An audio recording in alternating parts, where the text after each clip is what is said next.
Hello there, everyone. My name is Craig, aka Poopy with O3 Drop. In this video, I'm going to show you how to build a budget Enigma list and then take it to a busted Enigma list. If you like the video, go ahead and subscribe, leave us a like and a comment. Helps us out, grow the channel, all that good stuff. So let's dive right in. I'm really excited to share this list because I have a lot of fun with Enigma, and I think that a lot of players will be interested to try out illusionists, but there is a problem. Illusionists are very expensive to build often. However, Enigma, not quite as much. So let's first look at what is it that Enigma does. Well, Enigma builds up a board state, defends the board state, and then you can consider it spending the board state to protect herself. So I describe that as setting up the board, defending the board, and abandoning the board. This is going to be the constant decision making you'll be making turn over turn as Enigma. Do you want to protect your ward auras on the board, or do you want them to take the brunt of the attack and send something back on your turn? It's a really interesting way to play the game, and I think you'll have a lot of fun with it. So there's a couple ways we can think about Enigma's archetypes. I like to think of them as wide aura versus one aura. Now, you might think that means go wide or go tall. I don't see it that way necessarily.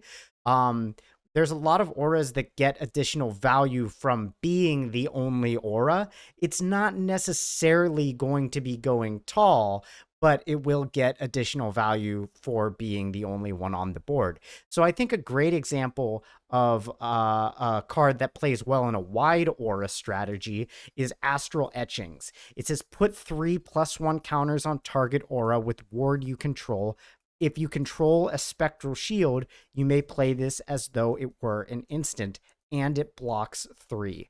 So I really like this card because if we have spectral shields, which is what we're going to want to be doing, we have ways of making this card actually kind of have 6 value for 1 resource, which is great.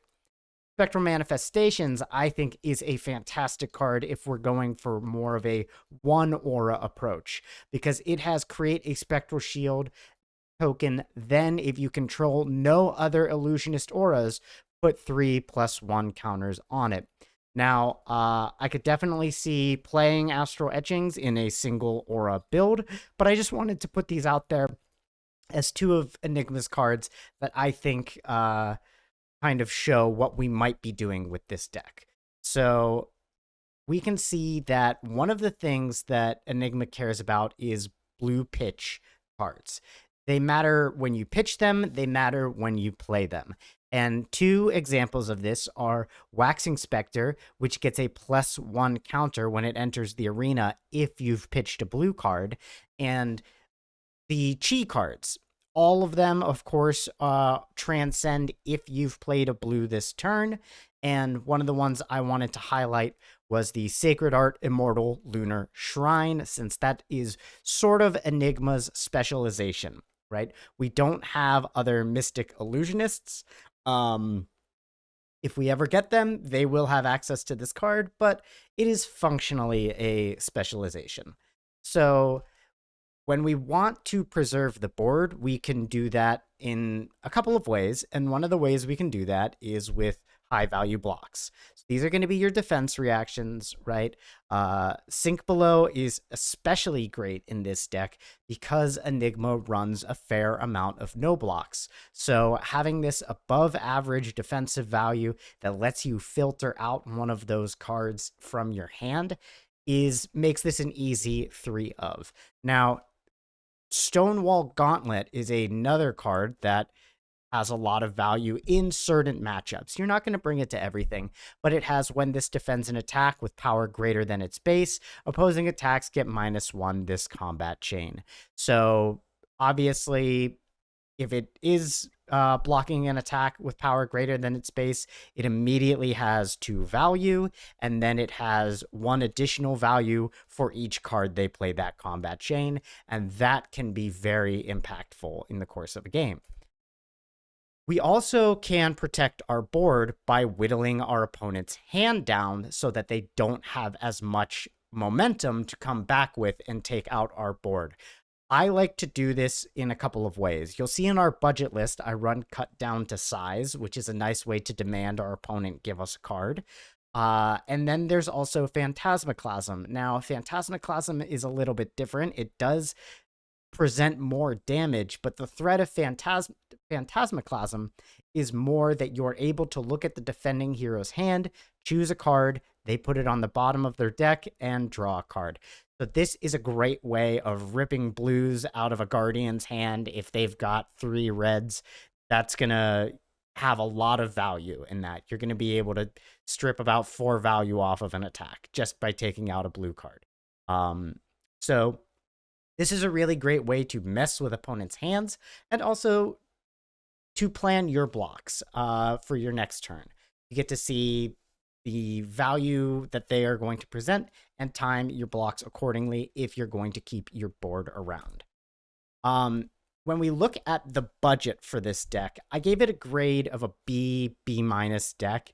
And the reason for that is I think Enigma's one of the best budget decks, but it's got a really expensive equipment suite that it works best with. So you can build a very cheap, fun Enigma deck, but you're gonna probably want to proxy the equipment. Or the deck itself works fine on a budget. The arena cards are a little bit less so. So let's take a look at what we have here. The staples for this deck are going to be Feindel's Spring Tunic and Traverse the Universe. There are other cards that I will suggest for these slots, but these are the cards that bring the budget grade down to a B, B-, because the goal here is we want to make a deck under $100. Right away, having to buy a Tunic, that is going to take that out of the realm of possibility. And if I'm being honest, our replacement for Tunic is not bad, but it's not Tunic. I even thought about putting in Iron Rot or some defensive piece, but I'll show you what I came up with in a bit. Traverse the Universe is the other piece of equipment that we have.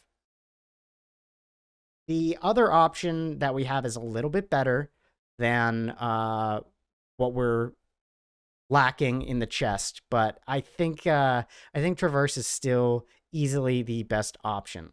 So let's look at what our arena might look like. Enigma's signature weapon is Cosmo, Scroll of Ancestral Tapestry. So let's look at all these cards and get an idea of what we want to do with this deck. So first of all, let's read Enigma. Your first Spectral Shield attack each turn costs 1 resource less to activate. And once per turn, you can pitch Chi to create a Spectral Shield token with a +1 counter. Great, so we already know we're going to be able to attack with that Spectral Shield at a discount. How much of a discount?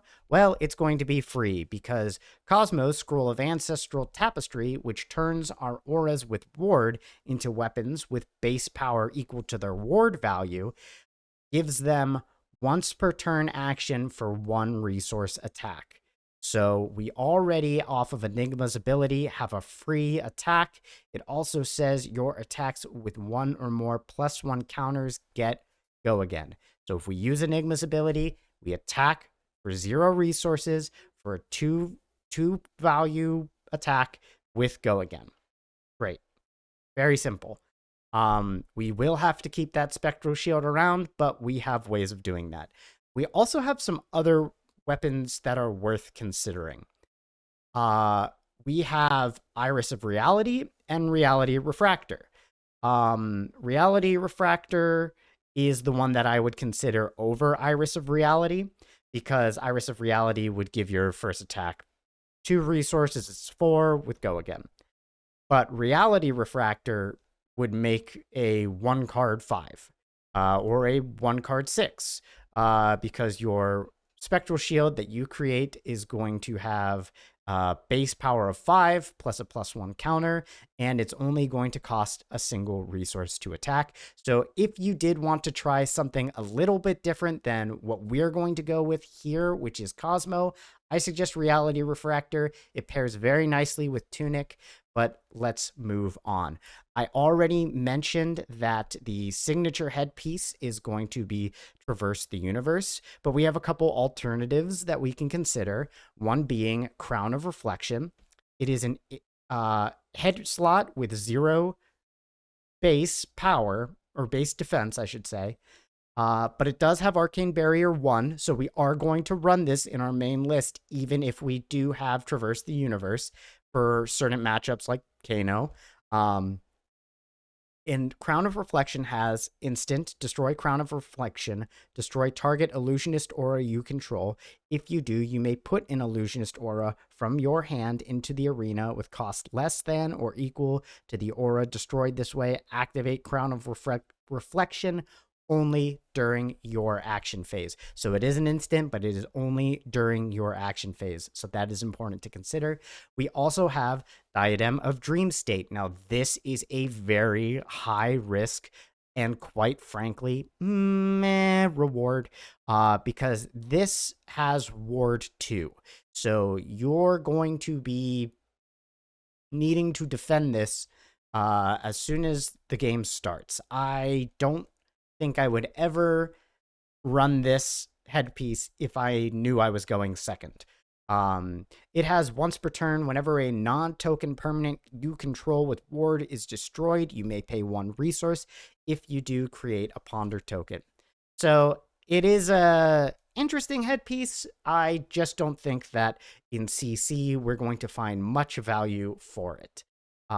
So moving on, as I mentioned, our signature chest piece is Tunic. Let's look at the alternatives. For 1, we can run Hardened Cross Straps, which when we destroy it for an action, gives our next attack action card cost 2 less resources to play. And then we have Celestial Kimono, which is similar to Diadem of Dream State, but it has Ward 1. Once per turn, when Celestial Kimono or a non-token permanent you control with Ward is destroyed, gain 1. You can see how that pairs nicely with our Diadem of Dream State. However, I think that we are more likely going to want to use Hardened Cross Strap in the event that we are unable to play Tunic, because we do have quite a few big attacks in this list where that will get us a lot of value. Okay, let's move on to our arm piece. The signature arm piece we are going to use is Uphold Tradition. Now, this is really nice because it's a common. Ooh. So this has Cloaked, which is an interesting mechanic that says equip this face down. It also has the ability for an instant, pay a resource, turn it face up, and put a +1 counter on an aura you control with Ward. It itself also has Ward 1. Now, I want to note here that equipment with Ward does not meet the specifications of Cosmo, in that Cosmo specifies that they have to be auras with Ward. So your equipment cannot be weapons. Now, we also have a couple other options to run. I already touched on Stonewall Gauntlet a little. Waves of Aquamarine is just a really nice way to kind of play a mind game with your opponent. They might be expecting you to have Preserve Tradition equipped, and this is a nice way to just pitch a blue, throw a Command and Conquer for 6, and then in reactions give it +1. Just kind of mess with your opponent. It also does allow you to block with it, and at the start of your turn, you will destroy it. moving on to legs. This is one of the areas in which Enigma shines the most because, well, you've probably followed the discourse around the fact that this image has feet in it. But really, why this lets her stand out is this card is $17 and it's good. The other illusionist legendary leg piece is probably still within the hundreds. So we're very excited to have an affordable piece of equipment that we can play in the leg slot for Enigma. This says instant pitch chi. You may play auras this turn as though they were instants.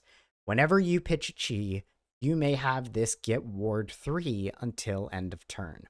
So that is a really good defensive ability because you don't actually have to pitch 4 Meridian Pathways ability to get this second clause activated. You can pitch for Enigma and get that active. So that's very nice. Now, let's look at some of those more expensive pieces. Silent Stilettos is not the one I'm referring to. This card it's free, pretty much. It's pretty much free. This says whenever an attacking ally you control dies or an attack action card you control is destroyed by Phantasm, you may pay 3 resources. If you do destroy this, gain 1 action point, and it has Arcane Barrier 1. Now, I want to note that your auras are weapons. They are not allies, unlike other illusionists. Enigma does not have allies. Now, here's the one that costs so much. It is Phantasmal Footsteps. The first time an illusionist attack action card you control is destroyed each turn, you may pay 1. If you do, gain 1 action point. Whenever you defend with Phantasmal Footsteps, you may pay 1 resource. If you do, its block becomes 1 until end of turn. And if Phantasmal Footsteps defends a non-illusionist attack with 6 or more power, destroy it when the combat chain closes. So they essentially have Phantasm. Both of those other abilities are quite relevant in this list.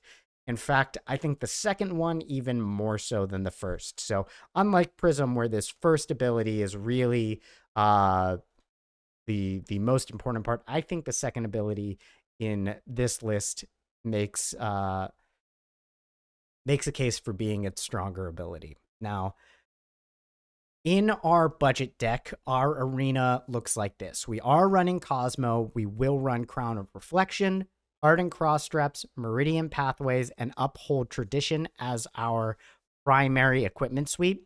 We'll also bring some equipment for AB, Arcane Barrier, which is going to be our Null Rune Gloves and our Silent Stilettos. If we want to play the tricky on-hit game, guess what I have cloaked in my arms? We bring our Waves of Aquamarine and Diadem of Dream State. I put that in there just to let you experiment a little. I'm not really sure how I feel about Crown of Reflection. I've been pretty underwhelmed with it. The clause that you can only activate it on your turn is has at times made it feel a little disappointing to me. So that one's in there to give you options.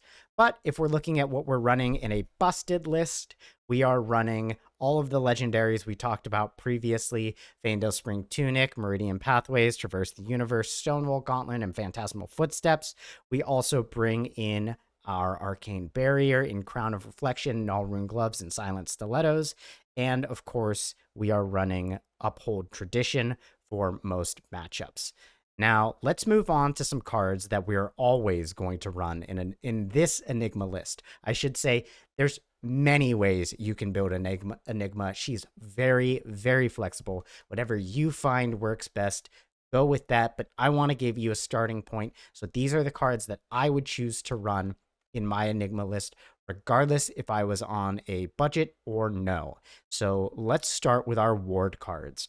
Manifestations of Miragai. This is Enigma's signature card if there ever was one.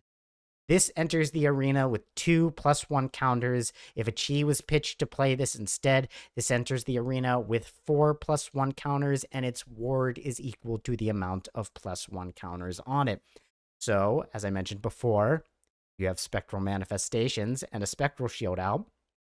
Let's say your Tunic is online as well.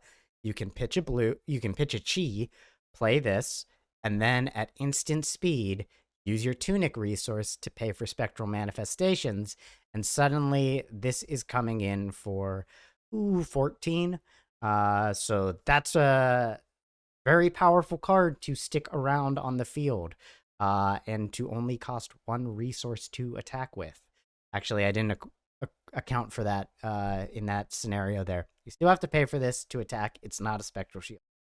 Speaking of spectral shields, we run Restless Coalescence. When it enters the arena, move any number of +1 counters from auras you control onto it, and at instant speed, we can remove a +1 counter from this and create a spectral shield token as Ward 2.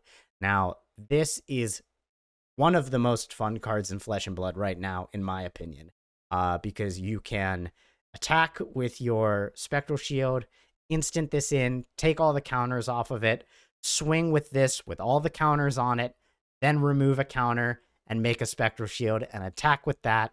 You're able to chain these instants together and the moving of counters around in a very fun way. Now, let's move on to a card that is very good, but I don't think is quite... It's not Manifestations of Miragai.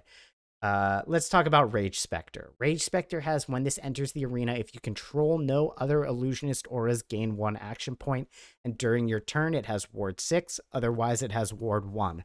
Now, it does have 3 block value, which is very important.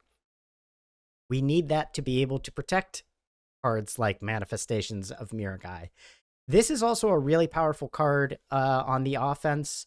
It can be a little awkward if you're trying to do a more wide aura plan, and in this list we sort of are.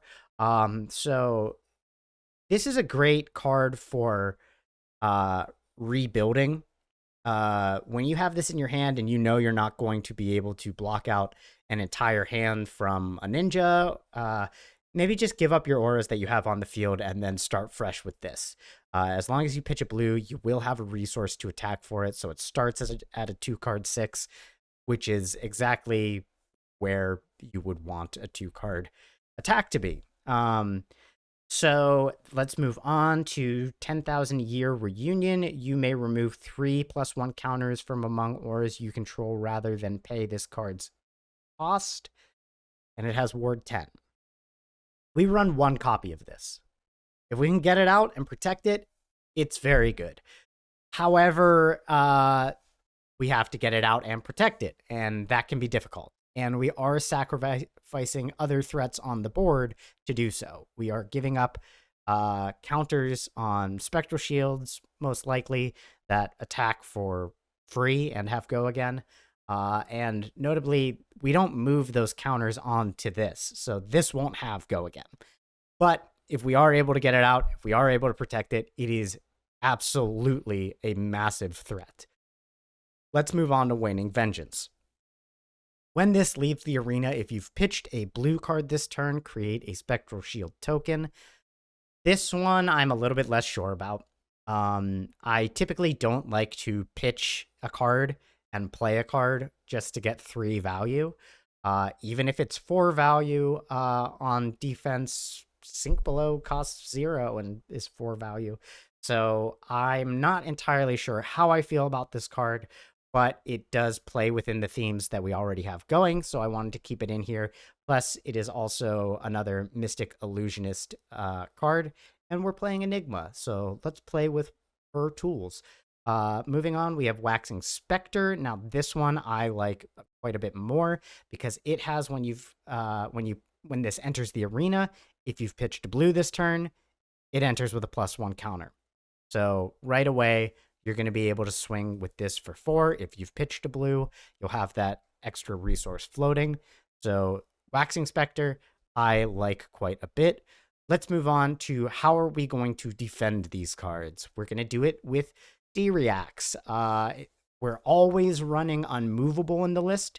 We're always running Fate Foreseen. And we're always running Sink Below at red and blue. And like I said before, because Sink Below allows you to filter out a non-block from your hand, it has additional importance. Also, because you are playing so many non-blocks, and so many of those non-blocks are cards that transcend into inner chi, we can respond to blue Sink Below because we will be playing it, unlike most cards where we will just be blocking with it. A D-React is played, so you are able to respond to it with one of your instants to get chi and then pitch that for a Spectral Shield for your board to attack on the next turn. So I really like blue Spectral Shield in this. I don't know if I'm sold on 3. I think that 2 is enough, but I certainly think that if any list is going to play a blue Sink Below, it's going to be Enigma. Speaking of chi, we don't run all of the chi. We run 7. There are 9. The ones that we don't run always are the one that gives us Go Again, and let's see, what's the other one?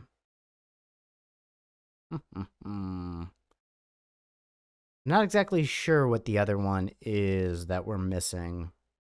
Maybe it's just that. But we are not running that because oftentimes, if we are throwing a big attack, we've already spent plenty of resources. It's unlikely that we are really going to be able to do much with that Go Again other than pitch G and attack with a Spectral Shield, which is good, but I just don't want to clog up the deck with too many non-blocks. So these are the chi we're running. Of note, we are running the Sacred Art Immortal Lunar Shrine. If you don't have this card, I don't think you need it. It is very powerful if you're able to play it while you have a sizable board.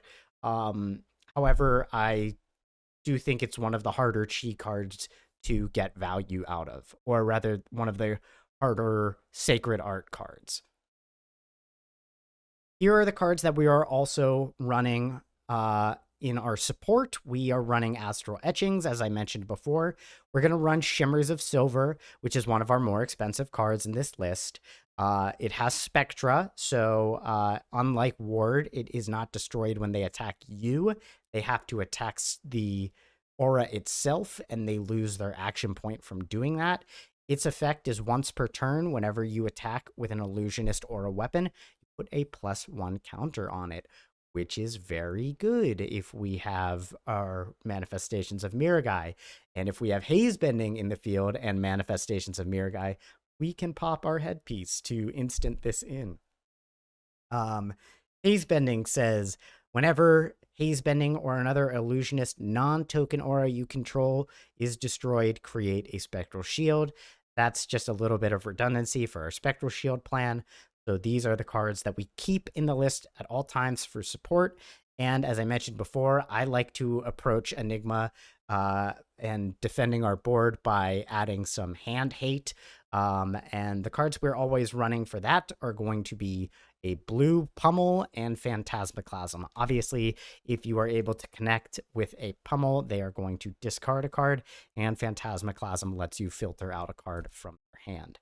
So let's talk about some of our budget cards. On the topic of hand hate, we run Cut Down to Size. That is going to demand a card from their hand every time, because it has when this hits a hero, if they have 4 or more cards in hand, they discard a card. They will, because, I mean, unless they're playing a lot of instants, and even if they are playing instants, they're losing cards from their hand. So we would take this out probably against a Kano, but this is a card that I think can do a lot of work for helping you protect your board by preventing them from having a full hand of cards. We also run Humble in case we are running against a hero that has an ability that might be able to prevent us from blocking well, like Rhinar, for example. We might want to use this against an Azuri. It's a very good card for budget decks. Helps you disrupt your opponent a little. Spectral Manifestations we've already talked about, so let's talk about Enigma Chimera here. Enigma Chimera is a very good card in Illusionist.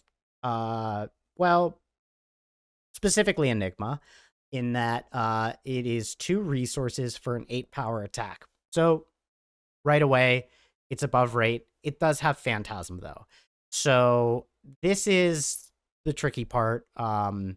This can always get popped, but before it gets popped, if you play the blue one, you are still able to transcend. So that's nice. I just think these are good rate cards, and hopefully you are able to not have them popped. And in many cases, you might just be using it for its block value because it is a 3 block. Another 3 block we have is Essence of Ancestry Mind. When this leaves the arena, if you control no illusionist auras, the next time you would be dealt damage by a source with the same color of this Essence of Ancestry, in which case Mind is blue, prevent it. Just prevent it. Not prevent X. Prevent it. That's, pretty great. So we do run that at blue, mainly because it is a 3 block. It has Ward 2, and it's 0 cost blue, so we like that. Path Well Traveled is the card I mentioned. This is a card that I feel oftentimes... it's a great card. It's really great to give your attacks go again at instant speed, but I think when we're planning for a board full of auras with +1 counters, we don't need to dedicate a spot to that if it's not going. Now we also have Second Tenet of Wind Chi, mainly because, again, this is a blue 3 block, but it is also a card that attacks for 5, and if we are able to transcend, we can give it go again. So that's just an additional, a little additional value there, but mainly we're running it because it's a 3 block. Let's move on to the cards that we're only putting in our deck if we are not on a budget. So, Amnesia is currently a meta pick. This is a card that is seeing a lot of play because of cards or heroes like Zen. We may in time see another card become more valuable, something like Erase Face, if for some reason mechanologists become the best class. This is a slot that I think is really dependent on what is in the meta. A card that is not dependent on what is in the meta whatsoever is Command and Conquer.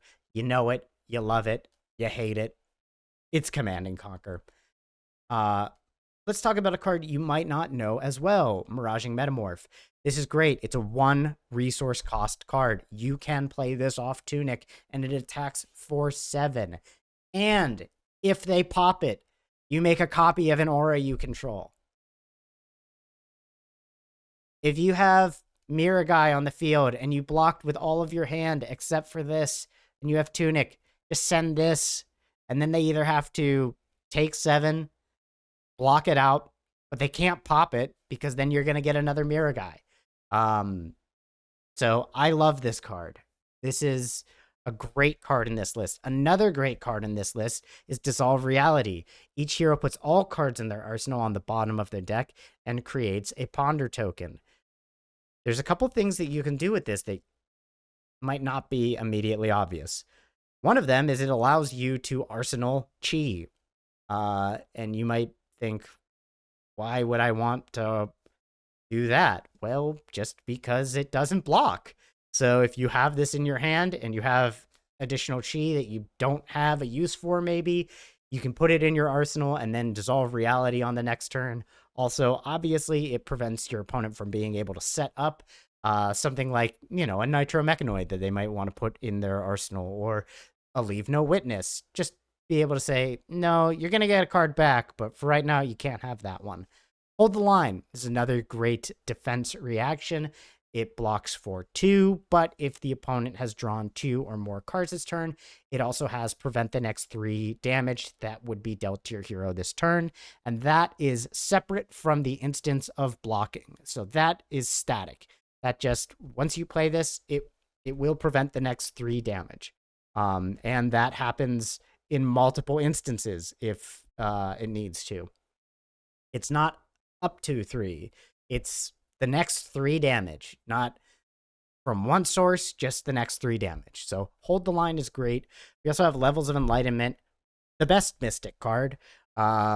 This card is awesome. You pitch a blue, play this, hold priority, respond with a card that transcends, pitch the chi, and all of a sudden you're playing this with 2 modes active. It is really awesome. And I think that is pretty evident the more you play with it. So those are the cards that we're only putting in our busted deck. And now let's look at cards that I wanted to put in, but I didn't have a home anywhere for them. I was looking at the weakest link. Much like Amnesia, this is going to be a meta-dependent card. Similar with That All You Got is sort of a meta-dependent card like Hold the Line. Ripple Away is going to help you prevent something like a Victor from getting their gold tokens or might tokens. This Rounds on Me is great for the ability to have play to blue, recover the card, transcend. Next turn, all their attacks are coming in for -1. So that can be very, very valuable. Rowdy Locals is another great way to threaten an opponent's hand. If I am running Rowdy Locals, I will run Path Well Traveled. They pair very well together. But this is a great way to say, okay, either block 4, or if you let me hit you, I'm gonna discard a card and you're gonna be a card short. Very helpful. Lost in Thought is a little bit less good in Enigma than it is in Prism, in my opinion. You look at target hero's hand, choose an attack action card. If you do, they put it on the bottom of their deck and they create a ponder token. Yes, this prevents them from having a full hand to attack you with, but I see the value in this often more in the ability to get rid of a popper. So I think that that's a bit more of a Prism card, but it's still very good. And then Pursuit of Knowledge. No one wants their opponent to have extra intellect. So that's a fantastic card. If you pummel it, it feels so good. And so that is all I have for the overview here. And now let's go into the actual budget list. Okay, here I am with the budget list. As you can see, comes out $100 on TCG Player.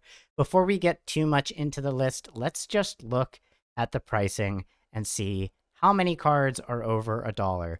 I see 1 copy of Meridian Pathways, 3 copies of Sink Below, 3 Restless Coalescence, Manifestations of Miragai, Rage Spectre, Shimmers of Silver, and Sacred Art Immortal Lunar Shrine. So what was that? 5, 6 individual cards, and then some of them come in 3s. So you can see if you were to only buy the cards that cost more than $1, let's say you have the rest of them or you trade for the rest of them, you're looking around, it looks like, let's see, about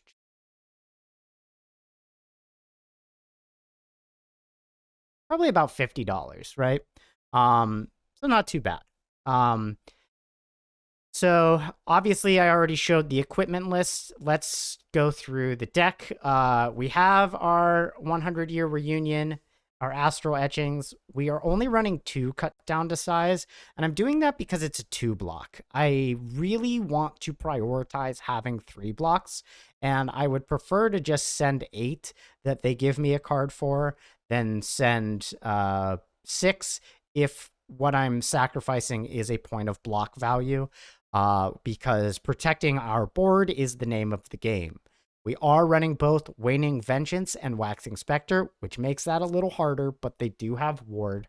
And we will be able to run a Haze Bending. So we have Haze Bending out and they swing for 3 at us, and we're able to put a Waning Vengeance onto the field, we will recover 2 Spectral Shields, which is pretty nice. As you can see, I'm running Enigma Chimera in blue as well. I am running 2 blue pummels, and I am running Vengeful Apparition. I don't actually think I put this on the list. So let's look at Vengeful Apparition. When this leaves the arena, if you control no illusionist auras, you may play your next aura with cost 0 this turn as though it were an instant. If you do, it enters the arena with a +1 counter. Now, you can instant in Shimmers of Silver. You can instant in Haze Bending. They will get a +1 counter on them, but they won't be weapons, right? So it's only illusionist auras you control with ward. This doesn't care about ward. It just says, if this is the only one, when it's destroyed, you can play your next illusionist aura.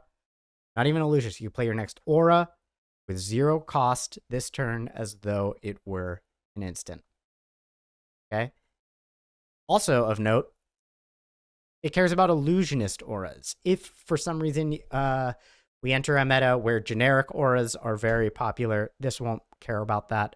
But this is, again, a blue block 3. And we've seen these cards. We've talked about these ones before. So that's this list. The link is going to be in the description below.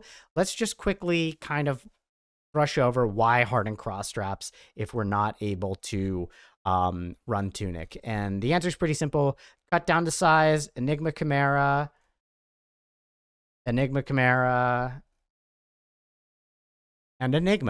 Right, so we have 8 cards that we can play by destroying that. We have Phantasmaclasm if we have just 2 reds in hand that we can play. So it does have some value. Again, as I mentioned, we could just look for a piece with some block value here. That's totally a fair option. But this is a list that should cost you under $100 at the time of recording, and I think is totally viable for an armory. Is this going to win Pro Tour? No, because I'm not going to Pro Tour. No, it's not going to win Pro Tour, but it is a really fun list and definitely a great one for learning the deck if you're interested in Enigma, but you don't want to fully commit. So if you do want to fully commit, we have this list. We have the busted list. This is running our Command and Conquers, our Miraging Metamorphs. We are still running Waning Vengeance. I don't know what that's about, but we got Dissolve Reality, Hold the Line, Levels of Enlightenment. And I think those are the big changes. We also run Amnesia in the sideboard. And now, as you can see, here are the cards that I considered. The only one, there are 2 here I don't believe we went over. The first one is going to be Cosmic Awakening. If you're playing a very long game, this can be a great card. I was able to send this for 21 the other day on Zen. Didn't help much. I was not doing so hot on Zen. But I was able to send it for 21. It did feel good. So you definitely are able to, you will be able to get some value out of this if you're going longer, because you will be losing cards from your deck as you block and then keeping your chi in as you pitch. The other card I don't believe I mentioned was Warmonger's Diplomacy. I don't think this one is as meta dependent as some of the other ones. I think there's almost any meta, this card is going to be valuable. Now, you probably want to say War most of the time. I mean, if you really want to play out a Spectra, Aura, and Pass, you're welcome to do that. But I think most of the time you're probably still going to want to do War because your Illusionist instants are not affected, right? You'll still be able to do your Waning Vengeances and Waxing Specters. Those kinds of cards will be unaffected by it. So hopefully you liked this video. If you did, give us a like and subscribe. Leave a comment. Let us know. Let us know what hero you want to see next. And there will be a link in the description to join our Discord. We hope to see you there. We're going to be growing that as we move forward. A lot of fun conversations are going to be had in there, and we really want you guys to get involved. With that, have a good night, and I'll see you in the next one. Bye.